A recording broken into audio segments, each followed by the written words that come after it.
I'm Steve Payne. I'm the editor of Canadian Contractor magazine. And I'm Mike Draper with Rental Vantage. And Mike is our resident contractor coach. He's in pretty well every issue of Canadian Contractor. You can see a lot of Mike stuff online. As our resident contractor coach, in the current issue, Mike, you've been coaching people on what you call the 90-day profitability challenge, which is broken down in the book. You can see it online in a digital edition into steps to figure out what your profitability is. If you're going to figure out what the profitability is for the next 90 days as a contractor, what's the first step? Obviously, you know how much work you've got booked for the next 90 days, right? Well, everybody knows that. No, not necessarily, actually, Steve. It's surprising how few contractors know how much work they have. They may know what projects they have, but they may not know actually how much money they're going to produce in that 90 days. So how much is that work actually worth in terms of revenue? So in order to calculate where you're going to be going in the next 90 days, I guess you've got to figure out what the work is going to cost you.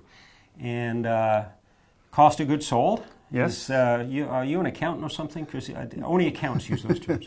No, everybody needs to know what their cost of goods sold are so that they can figure out how much profit they're going to end up with at the end of the project. So if you know what you sold the project for and you know what your cost of goods sold are in order to deliver on the project, you can figure out your gross profit for that job.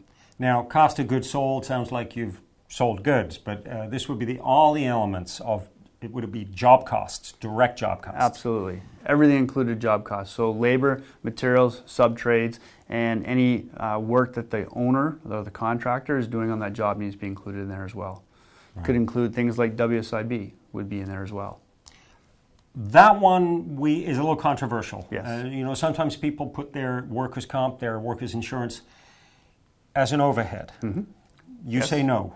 I say no because if you didn't have the work, you probably wouldn't have the workers, and therefore you wouldn't have WSIB expense. So if there's no work, why would you have people on payroll?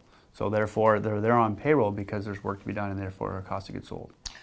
In the magazine, the 90-day profitability issue, which is our July-August issue, you've got some nice charts in there. Yes. You can review those charts, and you've got some simple breakdowns of a contractor showing the next 3 months. Yes. His gross profit, his work performed, his cost of goods sold. Yes. Gets him to his gross profit. Correct. And then after that, we're going to go on and talk about overheads, which is the next portion. Yes, exactly.